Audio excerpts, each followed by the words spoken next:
പ്രിയപ്പെട്ടവരെ, ജ്ഞാനപ്രകാശത്തിൻ്റെ അത്ഭുതകരമായ കൃപകൾ ലഭിച്ച, സൂര്യന് കീഴെ ഈ പ്രപഞ്ചത്തിലുള്ള സകല കാര്യങ്ങളെയും കുറിച്ച് എല്ലാ ജ്ഞാനവും ലഭിച്ച മഹാനായ മഹാനായ വിശുദ്ധ ആൽബർട്ടിനെ കുറിച്ചാണ് ഇന്ന് നമ്മൾ കാണുക.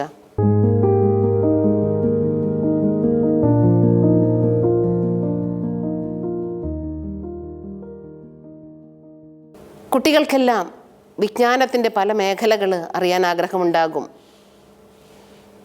യുവാക്കൾക്കും ആഗ്രഹമുണ്ടാകും, ഏത് മനുഷ്യനും ആഗ്രഹമുണ്ടാകും. പക്ഷേ ഒരു മേഖല മാത്രമേ ഡീപ്പായിട്ട് അറിയാനായിട്ട് സാധിക്കൂ. എന്നാൽ ഇതാ, ദൈവത്തിൻ്റെ അനന്തമായ കൃപകൾ ലഭിച്ച മഹാനായ വിശുദ്ധ ആൽബർട്ട് ദൈവസ്നേഹത്തിൻ്റെ അനന്തജ്ഞാനത്തിലേക്ക്, ഈ പ്രപഞ്ചത്തിലെ ഏതിലും ദൈവത്തെ കാണാനായിട്ട് നമ്മെ വിളിക്കുകയാണ്. ആൽബർട്ട് ജർമ്മനിയിലാണ് ജനിച്ചത്. ഒരു പ്രഭു കുടുംബത്തിൽ, ഒരു കൊട്ടാരത്തിൽ, വളരെ വിദ്യാസമ്പന്നമായ ഒരു അന്തരീക്ഷമാണ് വീട്ടിൽ ഒരുക്കപ്പെട്ടത്. ആൽബർട്ടിൻ്റെ വിദ്യാഭ്യാസ കാലഘട്ടത്തെക്കുറിച്ച് അധികം പിന്നീട് പറയുന്നില്ല. പിന്നീട് നാം അറിയുക, പാദുവായിൽ ഫിലോസഫി പഠിക്കുന്നതായിട്ടാണ്. അരിസ്റ്റോട്ടലിൻ്റെ ഫിലോസഫി പഠനത്തിന് വേണ്ടിയിട്ട് എടുക്കുകയാണ്. ലോകത്തിലെക്കാലത്തും പഠിച്ചുകൊണ്ടിരിക്കുന്ന, എല്ലാവരും പഠന വിഷയമാക്കുന്ന ഒരു പഠന മേഖലയാണ് അരിസ്റ്റോട്ടലിൻ്റെ ഫിലോസഫി. എല്ലാവർക്കും അറിയായിരിക്കും, എല്ലാ മനുഷ്യരിലും ഉണ്ട് ഒരു ഫിലോസഫിയുടെ ഒരു തലം. അതുപോലെ തന്നെ ദൈവശാസ്ത്രത്തിൻ്റെയും ദൈവശാസ്ത്രവും ഒക്കെ നമുക്ക് ഡെയിലി ലൈഫിൽ നമ്മളറിയാതെ തന്നെ നമ്മളിൽ തന്നെ അത് പ്രവർത്തിച്ചുകൊണ്ടിരിക്കുകയാണ്. അതുകൊണ്ട് അരിസ്റ്റോട്ടിൽ എന്നുള്ള വാക്ക് പഠനരംഗത്തും അല്ലാതെ എല്ലാവർക്കും അറിയാം. അരിസ്റ്റോട്ടിൽ നമുക്കറിയാം, ക്രിസ്തുവിന് മുമ്പ് 312 ആ കാലഘട്ടങ്ങളിലാണ് ഏറ്റവും വലിയ മഹാനായിട്ടുള്ള ഒരു തത്വശാസ്ത്രജ്ഞനാണ് അരിസ്റ്റോട്ടിൽ. അതിനെ പിന്തുടർന്നാണ് എല്ലാ ശാസ്ത്രശാഖകളും മുന്നോട്ട് വന്നിരിക്കുന്നത്. അരിസ്റ്റോട്ടിൽ എല്ലാ ശാസ്ത്ര വിഭാഗങ്ങളെയും ടച്ച് ചെയ്ത് പഠിച്ച് വിശകലനം ചെയ്തിട്ട് ബുക്കുകൾ എഴുതിയിട്ടുണ്ട്. അതിൻ്റെ ആ അവഗാഹം, അതിൻ്റെ ആ ഡീപ്നെസ് പിന്നീട് ഓരോരുത്തരും കണ്ടുപിടിക്കാനായിട്ടുള്ളൊരു ശ്രമത്തിലാണ്. അങ്ങനെ കണ്ടുപിടിച്ച ആളാണ് മഹാനായ വിശുദ്ധ ആൽബർട്ട്. അതുകൊണ്ട് തന്നെ ആൽബർട്ട് കത്തോലിക്ക സഭയിൽ ആകെ 33 വേദപാരംഗതർ അറിയപ്പെടുന്ന ഒരാളാണ് മഹാനായ വിശുദ്ധ ആൽബർട്ട്. പരിശുദ്ധ അമ്മ പ്രത്യക്ഷപ്പെട്ട് പരിശുദ്ധ അമ്മ പറഞ്ഞു, മകനെ, നിനക്കൊരു ദൈവവിളിയുണ്ട്. നീ ഒരു പൗരോഹിത്യ ജീവിതത്തിലേക്ക്, സന്യാസ ജീവിതത്തിലേക്ക് പ്രവേശിക്കണം. ഡൊമിനിക്കൻ സന്യാസ സഭയിലേക്ക് നിന്നെ വിളിച്ചിരിക്കുന്നു.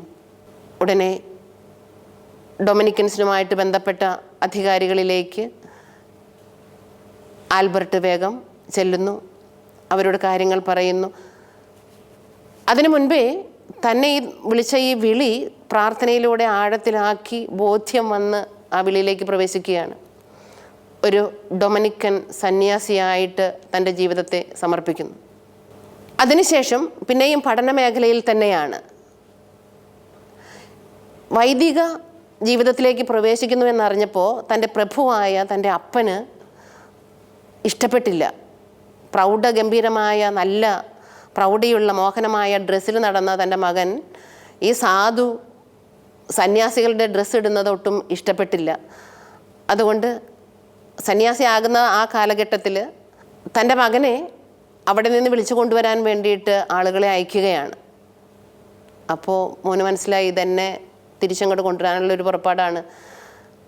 വേഗം അധികാരികളോട് പറഞ്ഞു, അധികാരികളെ, പ്രിയപ്പെട്ടവരെ, എൻ്റെ അപ്പൻ എന്നെ സമ്മതിക്കണില്ല. അതുകൊണ്ട് എൻ്റെ അപ്പൻ എന്നെ കണ്ടാൽ വീണ്ടും പിടിച്ചുകൊണ്ട് പോകും. അതുകൊണ്ട് ദയവ് ചെയ്ത് അപ്പൻ അറിയാത്ത, കാണാത്ത, അകലെയുള്ളൊരു സ്ഥലത്തേക്ക് എന്നെ കൊണ്ടുപോകണം. അങ്ങനെ കൊണ്ടുപോയി ആക്കിയത് കൊളോണിലാണ്. അതുകൊണ്ട് കൊളോണിൽ വെച്ചാണ് സന്യാസം സ്വീകരിക്കുന്നതും പിന്നെ മുന്നോട്ട് അങ്ങോട്ടുള്ള ജീവിതം. കൊളോണിൽ തന്നെ അവിടെ സർവകലാശാലകളുണ്ട്. അവിടുത്തെ സർവകലാശാലകളിൽ അധ്യാപകനായിട്ട് പിന്നെ തൻ്റെ സ്ഥാനമേൽക്കുകയാണ്. ജർമ്മനിയിൽ ആ ഏരിയയിലുള്ള എല്ലാ കോളേജിലെയും പ്രൊഫസറായിട്ട് തൻ്റെ ജീവിത ദൗത്യം തുടരുന്നു. അതുകൊണ്ട് ആ കാലഘട്ടങ്ങളിലും എക്കാലവും അറിയപ്പെടുന്ന ഏറ്റവും പ്രശസ്തനായിട്ടുള്ള ഒരു അധ്യാപകനാണ് മഹാനായ ആൽബർട്ട്. വീണ്ടും ലോകത്തിലെ തന്നെ ഏറ്റവും വലിയൊരു സർവകലാശാലയായ ബുദ്ധിമാന്മാരുടെ സർവകലാശാല എന്നറിയപ്പെടുന്ന പാരീസ് സർവകലാശാലയിൽ ഫിലോസഫി പഠിപ്പിക്കുന്നതിനായിട്ട് പോകുന്നു. അവിടെ ആ കോളേജിൻ്റെ ചാർജാണ്. അപ്പോൾ ദൈവശാസ്ത്രം അധികം ഡീപ്പായിട്ട് പഠിച്ചു തുടങ്ങിയിട്ടില്ല. ആ കാലഘട്ടത്തിലാണ് ദൈവശാസ്ത്രത്തിൽ ഡോക്ടറേറ്റ് നേടുന്നത്. തുടർന്ന് ആ കോളേജുകളുടെ എല്ലാം അധികാരം ഏറ്റെടുത്തു. തൻ്റെ ഡൊമിനിക്കൻ സന്യാസ സഭയുടെ അധികാരത്തിന് കീഴിൽ പുതുതായിട്ട് 5 പഠന കേന്ദ്രങ്ങൾ കൂടി ആരംഭിക്കുന്നു. അതിൻ്റെ എല്ലാം റീജിയണൽ സുപ്പീരിയറായിട്ട് ചുമതലയേൽക്കുന്നു. ആ കാലഘട്ടത്തിലാണ് നമുക്കെല്ലാവർക്കും അറിയപ്പെടുന്ന എഴുത്തുകാരനായ വിശുദ്ധ തോമസ് അക്വീനാസ് ഒരു സ്റ്റുഡൻ്റായിട്ട് ആ കോളേജിലേക്ക് ചെല്ലുന്നത്. അതുകൊണ്ട് മഹാനായ വിശുദ്ധ ആൽബർട്ട് അറിയപ്പെടുന്നത് മഹാനായ വിശുദ്ധ തോമസ് അക്വീനാസിൻ്റെ അധ്യാപകൻ എന്ന നിലയ്ക്കാണ്. അത് ഒരു വലിയ പ്രശസ്തമായിട്ടുള്ള ഒരു ബഹുമതിയാണ്. ഈ കാലഘട്ടത്തിൽ തൻ്റെ കഴിവുകളെല്ലാം എല്ലാ മേഖലയിലേക്കും ചിന്തിക്കുകയാണ്. അങ്ങനെയാണ് 38 വിവിധ മേഖലകളിലായി 38ലധികം വാല്യം ബുക്കുകൾ എഴുതുന്നത്. ഏതെല്ലാം മേഖലകളിൽ? എല്ലാ മേഖലകളും. മാത്തമാറ്റിക്സ്, അതിൽ തന്നെ അരിതമാറ്റിക്സ്, ഫിസിക്സ്, കെമിസ്ട്രി, ബയോളജിയുടെ തന്നെ എല്ലാം, ബോട്ടണി, ബോട്ടണി വിഭാഗം, സസ്യശാസ്ത്ര വിഭാഗം, അതുപോലെ സുവോളജി, ജീവശാസ്ത്രപരമായിട്ടുള്ള മറ്റ് മേഖലകൾ, ശരീരശാസ്ത്രപരമായിട്ടുള്ളത്.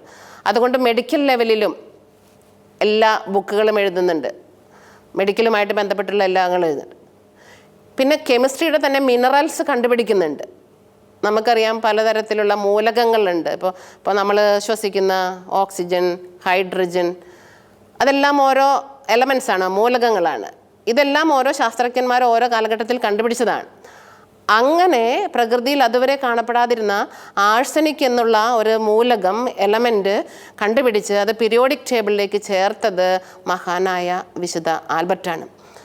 അതുകൊണ്ട് ആൽക്കമിസ്റ്റ് എന്നും കൂടി അറിയപ്പെടുന്നു. കെമിസ്ട്രിയുടെയും രസതന്ത്ര വസ്തുക്കളുടെയും രാസവസ്തുക്കളുടെയും എല്ലാം ഒരു രാജാവ് എന്നതുപോലെ അതിൻ്റെ എല്ലാം ആധിപത്യമുള്ള ഒരു വ്യക്തി പോലെ.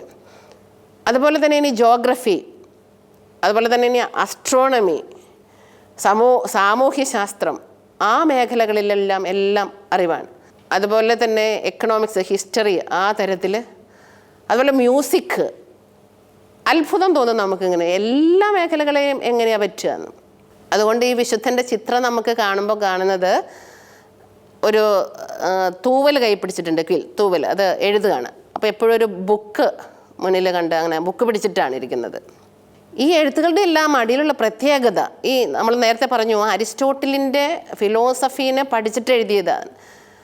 ഈ അരിസ്റ്റോട്ടലിൻ്റെ ഫിലോസഫീനെ വിവിധ മതങ്ങളിലുള്ള എല്ലാവരും തന്നെ പഠനവിധേയമാക്കി അത് കഴിഞ്ഞിട്ട് അതിൽ തന്നെ ഏറ്റവും മേന്മയിൽ കണ്ടുപിടിച്ചിട്ട് വിലയിരുത്തിയിട്ട് അതിൽ മഹാനായ ആൽബർട്ട് കണ്ടത്, അരിസ്റ്റോട്ടിൽ കണ്ടത് യഥാർത്ഥത്തിൽ പ്രപഞ്ചത്തിലെ എല്ലാ വസ്തുക്കളിലും ദൈവത്തിൻ്റെ സാന്നിധ്യമാണ്.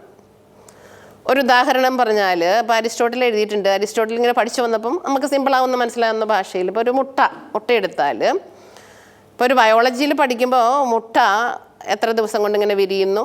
അപ്പോൾ അരിസ്റ്റോട്ടിൽ ഇങ്ങനെ ടെസ്റ്റ് ചെയ്തു, ഒരു ദിവസം കഴിയുമ്പോൾ ഏത് അവസ്ഥയിലെത്തി, 2 ദിവസം കഴിയുമ്പോൾ ഏത് അവസ്ഥയെത്തി. അപ്പോൾ ഓരോ ദിവസം കഴിയുമ്പോഴും അതിനകത്തേക്ക് ജീവൻ വരുന്നു മുട്ടയിൽ നിന്ന്. ഇപ്പോൾ ഒരു കോഴിക്ക് അടയിരുത്തി വെച്ചാൽ മുട്ടയിലേക്ക് ജീവൻ വരുന്നു. അപ്പോൾ ഈ ജീവൻ വെറുതെ പഠനത്തിന് ഒരു നമുക്ക് പഠിക്കുന്ന ഒരു വിഷയം മാത്രമല്ല, ഈ ജീവൻ എങ്ങനെ അതിലേക്ക് പ്രവേശിക്കുന്നു, അതിന് കാരണമായ ഒരു ദൈവിക ശക്തി ഉണ്ട്. അവിടെ ഒരു ശക്തി ഉണ്ട് എന്ന് അരിസ്റ്റോട്ടിൽ പറയുന്നു. അതിനെ കൂടുതൽ ആധ്യാത്മികമായിട്ടും കൂടുതൽ മൂല്യമുള്ളതുമായിട്ടും കണ്ടുപിടിച്ചതും അതിനെ എഴുതിയതും വീണ്ടും അതിനെ ഇൻ്റർപ്രറ്റ് ചെയ്തതും മഹാനായ വിശുദ്ധ ആൽബർട്ടാണ്. അതുപോലെ ഏത് വിഭാഗത്തിലേക്ക് ചെന്നാലും, ഇപ്പം പ്രകൃതിയിലെ എല്ലാ കാര്യങ്ങളും, ഇപ്പോൾ ഈ കേട്ടുകൊണ്ടിരിക്കുന്ന എല്ലാവരും ഏതെങ്കിലും മേഖലയിൽ എന്തെങ്കിലും പഠിക്കുകയോ അല്ലെങ്കിൽ നമ്മൾ ഉപയോഗിക്കുകയോ ചെയ്യുന്നത്. അപ്പോൾ നമുക്കിത് അറിഞ്ഞിരിക്കുന്നത് ഏറ്റവും നല്ലതാണ്. മരങ്ങളെ അല്ലെങ്കിൽ ജന്തുക്കളെയൊക്കെ വിവിധങ്ങളായിട്ട് തരംതിരിച്ചാലും അതിനെല്ലാം കാരണമായ ആ മാനദണ്ഡം, അത് ഒറിജിൻ ചെയ്യുന്നത് അത് ഒരു വലിയ ശക്തിയിൽ നിന്നാണ്. മഹാനായ ആൽബർട്ടിന് ഇതെല്ലാം കണ്ടെത്താനുള്ളൊരു കൃപ ലഭിക്കുമ്പം എന്നും ആൽബർട്ട് പ്രാർത്ഥിക്കുന്ന ഒരു പ്രാർത്ഥനയുണ്ട്. ദൈവമേ, നീയാണ് സത്യം, അതുകൊണ്ട് നിന്നിൽ നിന്ന് വേണം എല്ലാ സത്യവും ഞങ്ങളിലേക്ക് ഒഴുകാനായിട്ട്. ദൈവമേ, നീയാണ് ഏറ്റവും വലിയ സന്തോഷം, നിന്നിൽ നിന്നാണ് ആ സന്തോഷം ഞങ്ങളിലേക്ക് വരിക, അതുകൊണ്ട് എന്നിലേക്കും ലോകം മുഴുവനിലേക്കും നിൻ്റെ ആ വലിയ സന്തോഷം ഒഴുക്കണേ. ഇപ്പോൾ ഞാൻ എഴുതുന്ന ഈ ബുക്ക് വായിക്കുകയും പഠിക്കുകയും പഠനവിധേയമാക്കുകയും ചെയ്യുന്ന എല്ലാവരിലേക്കും സ്വർഗത്തിൽ നിന്ന്, ഉന്നതത്തിൽ നിന്നുള്ള വലിയ ജ്ഞാനം അയക്കണമേ. സത്യത്തെ തേടാനും കണ്ടെത്താനുമുള്ള ഒരു കൃപ എല്ലാവർക്കും തരണേ. മഹാനായ ആൽബർട്ട് എല്ലാ മേഖലകളിലും പുസ്തകങ്ങളൊക്കെ എഴുതിയിട്ട് എപ്പോഴും പറയും, ഈ ലോകത്തിലുള്ള എല്ലാ അറിവിനേക്കാളും ഏറ്റവും വലുതും മികച്ചതും മൂല്യമുള്ളതുമായിട്ടുള്ള ഏക അറിവ് ധ്യാനാത്മക ജീവിതത്തിലൂടെ ആ സത്യവുമായിട്ട് ഹൃദയത്തിൽ ഉണ്ടാകുന്ന ആ കൂട്ടിമുട്ടലാണ്, ആ കണ്ടുമുട്ടലാണ്, ആ ഐക്യമാണ്. അതിനാണ് ഏറ്റവും വില. അപ്പോൾ അതുകൊണ്ട് ഏത് വിഷയം പഠിച്ചാലും അതിൻ്റെ ഉള്ളിലേക്ക് ചെന്ന് ദൈവത്തെ കാണും. അതുകൊണ്ട് നമ്മുടെ ബൈബിളിൽ തന്നെ വരുന്നുണ്ട്, എല്ലാ പൗലോസ്ലീഹ തന്നെ പറയും, എല്ലാ അദൃശ്യ ശക്തികളിലും എല്ലാ പ്രപഞ്ചത്തിൻ്റെ എല്ലാത്തിലും കാണുന്നത് ഒരു അദൃശ്യ ശക്തിയെയാണ്. അപ്പോൾ എല്ലാവരും എന്ത് പഠിച്ചാലും എന്ത് കണ്ടാലും അറിയണം, അവിടെ ദൈവമാണ് ഏറ്റവും പ്രധാനപ്പെട്ടത്. അതുപോലെ എല്ലാ മേഖലകളും ഇങ്ങനെ കണ്ടുപോകുന്നു. ഈ മേഖലകൾ മാത്രമല്ല, ഇനി മാതാവിനെ കുറിച്ച് കുറേ പുസ്തകങ്ങൾ എഴുതിയിട്ടുണ്ട്. ഒരു 13ഓളം പുസ്തകം എഴുതിയിട്ടുണ്ട് എന്ന് പറയുന്നത്. എന്നിട്ട് ഈ മാതാവിൽ ഈ പറയുന്ന എല്ലാ ശക്തികളും ഉണ്ടെന്നാണ് പറയുന്നത്, എല്ലാ അറിവുണ്ടെന്നാണ്. മാത്തമാറ്റിക്കൽ, അരിതമെറ്റിക്, എല്ലാ അറിവും മാതാവിൽ ഉൾക്കൊണ്ടിട്ട് ഉണ്ട് എന്നുള്ളതിൻ്റെ തെളിവ് ആ പുസ്തകങ്ങളിൽ നിരത്തുകയാണ്. അതുപോലെ വിശുദ്ധ യോഹന്നാൻ്റെ സുവിശേഷത്തെക്കുറിച്ചുള്ള കൂടുതലായിട്ടുള്ള വ്യാഖ്യാനങ്ങൾ സ്പെഷ്യലായിട്ട് എഴുതുന്നുണ്ട്. അതൊക്കെ എഴുതാനായിട്ട് കാരണം ഒരു പക്ഷേ വെളിപാടിൻ്റെ ഒരു സുവിശേഷകനാണ് യോഹന്നാൻ ശ്ലീഹ. അതുകൊണ്ട് ആ തരത്തിൽ, ഒരു അഭൗമികമായ തരത്തിൽ അതിൻ്റെ വ്യാഖ്യാനങ്ങൾ എഴുതുന്നുണ്ട്. അങ്ങനെ ഈ പുസ്തകങ്ങൾ എഴുതി പ്രശസ്തനായിട്ടുള്ള അധ്യാപകനായിട്ട് ഇരിക്കുന്ന ആ കാലഘട്ടത്തിൽ തന്നെയാണ് ജർമ്മനിയിലെ ഈ ഡൊമിനിക്കൻ സഭയുടെ മേജറായിട്ടുള്ള സുപ്പീരിയറായിട്ട് തിരഞ്ഞെടുക്കപ്പെടുന്നത്. ആ കാലഘട്ടത്തിൽ സഭയിൽ ഒരു ഭയങ്കര ക്രൈസിസ് നടന്നുകൊണ്ടിരിക്കുന്ന കാലഘട്ടമാണ്. അപ്പം അന്ന് ഇവരുടെ കോളേജിൽ ഇഷ്ടംപോലെ ഈ തോമസ് അക്വിനാസ് ഇതുപോലെ ഒത്തിരി പേര് നല്ല ബുദ്ധിയുള്ള, നല്ല കഴിവുള്ളവർ പഠിക്കുന്നു, കണ്ടെത്തുന്നു, ഡോക്ടറേറ്റ് നേടുന്നു, മാസ്റ്റർ ബിരുദം നേടുന്നു. അപ്പോൾ കൂടെയുള്ള മറ്റ് പ്രൊഫസേഴ്സിനും സാധാരണക്കാർ, അപ്പോൾ വൈദികർ കുറേ പേര് പഠിക്കുന്നുണ്ട്. ഇങ്ങനെ ഒരു ഡെഡിക്കേറ്റഡ് ആയിട്ട് അർപ്പിത ജീവിതം നയിക്കുന്നവർ പഠിക്കുന്നുണ്ട്. അപ്പോൾ അവിടെ ഒരു പ്രശ്നം പറയാണ്, അവർ ഉണ്ടാക്കുകയാണ്, ശത്രുക്കൾ പോലെയുള്ളവർ, ഈ ഇവരോടൊരു എതിർപ്പുള്ളവർ പറയാണ്, വൈദ്യർക്കും സന്യസ്തർക്കും ഒന്നും ഈ മാസ്റ്റർ ഡിഗ്രിയും ഡോക്ടർ ഡിഗ്രിയും അവർക്കത് വേണ്ട, അങ്ങനൊരിത്. അപ്പോൾ അങ്ങനെ അതുകൊണ്ട് ഇവർക്കൊന്നും കിട്ടുന്നില്ല, ഡിഗ്രി കൊടുക്കുന്നില്ല, പഠിച്ചെങ്കിലും അവർക്ക് അവരുടെ പേരിനോട് കൂടി അത് ചേരുന്നില്ല. അപ്പോൾ വേഗം ഇറ്റലിയിൽ പോയിട്ട് അല്ലെങ്കിൽ മാർപ്പാപ്പനെയൊക്കെ കണ്ട് ഈ കാര്യങ്ങൾ ബാക്കി ചാപ്റ്ററിലൊക്കെ, ഇവരുടെ ചാപ്റ്ററിലും ബാക്കി അധികാരികളുടെ ഒക്കെ കൂടെ ഈ വിഷയം ചർച്ച ചെയ്തിട്ട് ഒരു തീരുമാനത്തിലേക്ക് എത്തി. ഇവരുടെ ഈ പ്രശ്നം ഇത് പാടില്ല, അങ്ങനെയല്ല, വൈദികർക്കും സന്യസ്തർക്കും അവർക്കും ഈ ഡോക്ടറേറ്റ് അവർക്കും അർഹതപ്പെട്ടതാണ്, അതുകൊണ്ട് കൊടുക്കണമെന്നുള്ളതിലായി. പിന്നീടാണ് ഈ പഠിച്ച തോമസ് അക്വിനാസിനൊക്കെ ഡോക്ടറേറ്റിൻ്റെ പദവിയൊക്കെ ഔദ്യോഗികമായിട്ട് കൊടുക്കാനായിട്ട് പറ്റിയത്. ഈ കാലഘട്ടത്തിൽ തന്നെ റോമിൽ പേപ്പൽ പ്രതിനിധിയായിട്ട് ദൈവശാസ്ത്രം അവിടെ ദൈവശാസ്ത്രം അവതരിപ്പിക്കുന്ന ദൈവശാസ്ത്രത്തിൻ്റെ പേപ്പൽ പ്രതിനിധിയായിട്ട് റോമിൽ കുറേ കാലം വർക്ക് ചെയ്തു. ആ കാലഘട്ടങ്ങളിലെല്ലാം അടുത്തുള്ള ദേവാലയങ്ങളിലെല്ലാം പോയിട്ട് ഈ പഠിച്ച ഈ പ്രപഞ്ച രഹസ്യങ്ങളിൽ ദൈവത്തിൻ്റെ ആഴത്തെക്കുറിച്ച്, ഫിലോസഫിയിൽ എങ്ങനെ ദൈവത്തെ കാണാം, അതാണ് ഫിലോസഫിയുടെ പ്രത്യേകത. ഫിലോസഫി എപ്പോഴാണ് അർത്ഥമാകുന്നത്? ഫിലോസഫി, തത്വശാസ്ത്രം ദൈവശാസ്ത്രവുമായിട്ട്, അല്ലെങ്കിൽ അതിലെ ഒരു ദൈവത്തെ കണ്ട് ആ ദൈവത്തെ മനുഷ്യൻ കാണാൻ വിശ്വാസം കൂടി അവിടെ ആഡ് ചെയ്യുമ്പോഴാണ് അവിടെ ഒരു അർത്ഥപൂർണത വരുന്നത്. അപ്പോൾ ഇതുപോലെയുള്ള ആഴമായ കാര്യങ്ങളെക്കുറിച്ച് എല്ലാ സ്ഥലങ്ങളിലും പോയിട്ട് ക്ലാസ്സുകൾ കൊടുത്തു. 3 വർഷമാണ് അധികാരിയായിട്ടിരുന്നത്. അതിനുശേഷം റാൻസ്ബർഗ് എന്ന സ്ഥലത്ത് മെത്രാനായിട്ട് ആൽബർട്ട് മഹാൻ തിരഞ്ഞെടുക്കപ്പെടുകയാണ്. അപ്പോൾ ആ രൂപതയിൽ അവിടെ ആകെ ഒരു ഇച്ചിരിയും കൂടി ഒരു ഓർഡർ ആകാനുണ്ടായിരുന്നു. അപ്പോൾ അത് ഓർഡർ ആക്കാനുള്ള എല്ലാ ശ്രമങ്ങളും, എല്ലാത്തിനും ഒരു ക്രമം വരാനായിട്ടും എല്ലാത്തിനും ഒരു ആഴമായ ആധ്യാത്മികത വരാനായിട്ടുള്ള എല്ലാ ശ്രമങ്ങളും നടത്തി. അപ്പോൾ അന്ന് പിതാവായാൽ വളരെ പ്രൗഢിയിലാണ് അവർക്ക് സഞ്ചാരങ്ങളൊക്കെ. അപ്പോൾ അതൊന്നുമില്ലാതെ, വാഹനങ്ങളോ അല്ലെങ്കിൽ മറ്റു കാര്യങ്ങളോ ഒന്നും ഇല്ലാതെ സിമ്പിളായിട്ട് നടന്നിട്ടാണ് പോയത്. അതുകൊണ്ട് ബിഷപ്പ് ഓൺ ദ ഫുട്ട് അങ്ങനെ പറഞ്ഞിട്ടൊരു ഫ്രേസ് ഉപയോഗിക്കുന്നുണ്ട്. പാദങ്ങളിൽ അല്ലെങ്കിൽ ചെരുപ്പിട അങ്ങനെ നടന്നു പോയ ഒരു ബിഷപ്പാണ് മഹാനായ ആൽബർട്ട് എന്ന് പറയുന്നുണ്ട്. കുറച്ച് കഴിഞ്ഞപ്പോൾ താൻ വിചാരിച്ചത്രം രൂപതേനെ നയിക്കാനായിട്ട് അങ്ങോട്ട് പറ്റുന്നില്ല, അവരങ്ങോട്ട് സഹകരിക്കുന്നില്ല. അംഗങ്ങളെന്ന് തോന്നിയപ്പോൾ പറഞ്ഞു, മാർപ്പാപ്പയോട് പറഞ്ഞിട്ട് ആ രംഗത്ത് നിന്ന് റിസൈൻ ചെയ്തു.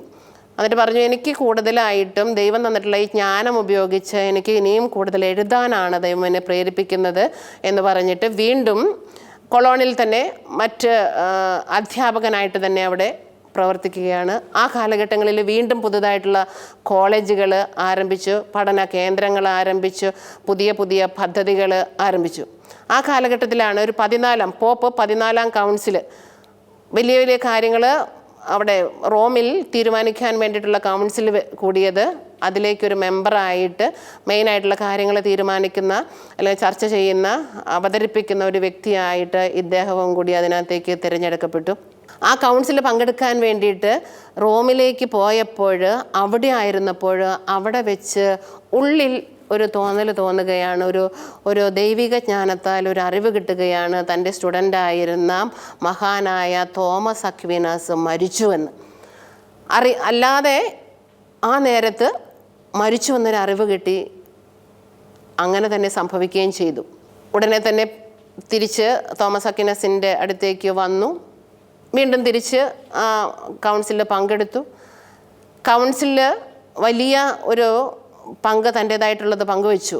കാരണം അന്ന് ഗ്രീക്കുകാരായിട്ടുള്ള യോജിപ്പില്ലാതിരിക്കുകയാണ്. അപ്പോൾ അവരെയൊക്കെ ഒന്ന് യോജിപ്പിക്കാനുള്ള എല്ലാ നടപടികളും എടുത്തു. അപ്പോൾ ഈ അവസരത്തിൽ തൻ്റെ സ്റ്റുഡൻ്റായിട്ടുള്ള മഹാനായ ബുദ്ധിമാനായ തോമസ് അക്വീനാസ് മരിച്ചത് കൊണ്ട് ഉള്ളിൽ ഒരു വേദന ഫീൽ ചെയ്തു.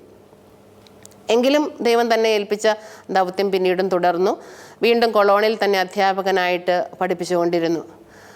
അങ്ങനെ പഠിപ്പിച്ചുകൊണ്ടിരിക്കുമ്പോൾ ഒരു ദിവസം പെട്ടെന്ന് ഓർമ്മ പോകുന്നത് പോലെ ഫീൽ ചെയ്തു.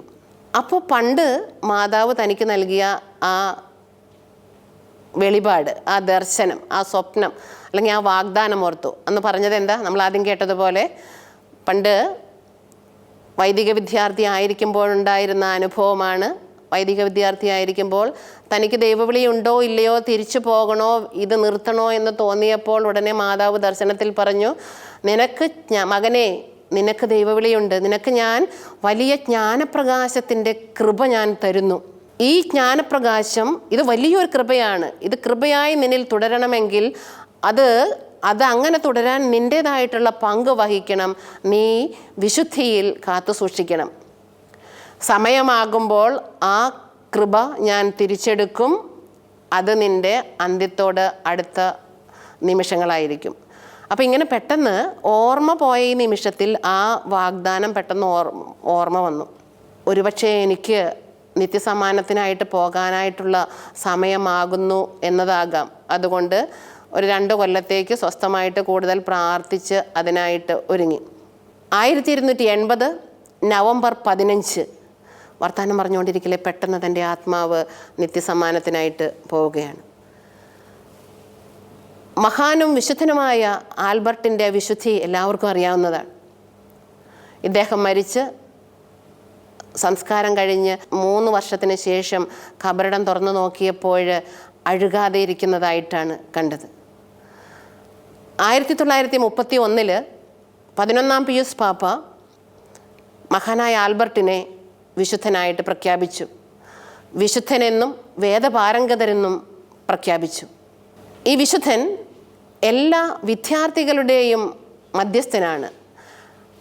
ശാസ്ത്രത്തിൻ്റെ, ഡോക്ടേഴ്സിൻ്റെ, അറിയാൻ ആഗ്രഹിക്കുന്നവരുടെ, വിദ്യാർത്ഥികളുടെ, ഫിലോസഫിക്കൽ മൈൻഡുള്ളവരുടെ, അന്വേഷണ ത്വരയുള്ളവരുടെ എല്ലാവരുടെയും മധ്യസ്ഥനാണ്. നമ്മളെല്ലാവരും ഒരു തരത്തിൽ അല്ലെങ്കിൽ മറ്റൊരു തരത്തിൽ അന്വേഷണത്തിലാണ്. അപ്പോൾ ഇതിനെല്ലാം ഉത്തരം സ്വർഗത്തിൽ നിന്ന് വരാൻ വേണ്ടി നമുക്ക് വേണ്ടി മധ്യസ്ഥം വഹിക്കുന്ന വിശുദ്ധ മഹാനായ ആൽബർട്ട് നമ്മെ എല്ലാവരെയും ദൈവിക ജ്ഞാനത്താലായി നിറയ്ക്കട്ടെ. മഹാനായ ആൽബർട്ട് മാഗ്നൂസ് എന്നും കൂടി അറിയപ്പെടുന്നുണ്ട്. മാഗ്നൂസ് ആൽബർത്തൂസ് ആ ഭാഷയിൽ പറയുമ്പോൾ മാഗ്നൂസ് എന്ന് പറഞ്ഞാൽ വലിയവൻ, മാഗ്നിഫൈ ചെയ്തവൻ, ദൈവത്താൽ മാഗ്നിഫൈ ചെയ്തവൻ. നമ്മുടെ ജീവിതവും എപ്പോഴും ദൈവത്താൽ പ്രകാശിതമാകാൻ, ഉയർത്തപ്പെടാൻ, മാഗ്നിഫൈ ചെയ്യാനായിട്ട് ദൈവത്തിൻ്റെ സ്വർഗത്തിൻ്റെ കൃപ തന്നെ നമുക്ക് ലഭിക്കട്ടെ. എപ്പോഴും ആൽബർട്ട് തൻ്റെ വിശ്വാസം ഉള്ളിൽ പിടിച്ചുകൊണ്ട് നമ്മളോടായിട്ട് ഇങ്ങനെ പറയാറുണ്ട്. പല ബുക്കുകൾ, കുറേ പുസ്തകമുണ്ട്, പറഞ്ഞാൽ നമുക്ക് തീരില്ല. എല്ലാ ഏരിയ ഉണ്ട്, ആഴത്തിലുള്ള ആധ്യാത്മികതയുടെ കുറേ ഉണ്ട്. ഏത് ശാസ്ത്രം എടുത്താലും അതിലേക്ക് ഈ ദൈവത്തിൻ്റെ ഇടപെടൽ കൂടി കൊണ്ടുവരും. എപ്പോഴും പറയുന്നുണ്ട്, വലിയ വിശ്വാസത്തിൽ നിങ്ങൾ ദൈവത്തോട് ചോദിച്ചാൽ, നിലനിൽക്കുന്ന പ്രത്യാശയിൽ ചോദിച്ചാൽ അത്ഭുതങ്ങൾ നിങ്ങളുടെ ജീവിതത്തിൽ സംഭവിക്കും. അതൊരു കാര്യം. പിന്നെ മറ്റൊരു കാര്യം, നിങ്ങളുടെ ഹൃദയത്തെ വിശുദ്ധമായിട്ട് കാത്തു സൂക്ഷിച്ചാൽ ദൈവത്തിൻ്റെ വിശുദ്ധമായ വലിയ അറിവുകൾ നിങ്ങളുടെ ഹൃദയത്തിലേക്ക് പ്രവേശിക്കും. അപ്പോൾ ഈ ബുക്കുകളിലെല്ലാം കാണുന്ന, വിശുദ്ധൻ നമ്മോട് പറയുന്ന ദൈവത്തിൻ്റെ വലിയ സന്ദേശങ്ങളെ നമുക്ക് ഉൾക്കൊള്ളാം. എല്ലാവരുടെയും ജീവിതത്തെ ദൈവത്തിൻ്റെ ജ്ഞാനത്താലും ദൈവത്തിൻ്റെ സമ്പന്നതയാലും നിറയ്ക്കുവാനായിട്ട് വിശുദ്ധൻ മാധ്യസ്ഥം വഹിക്കട്ടെ.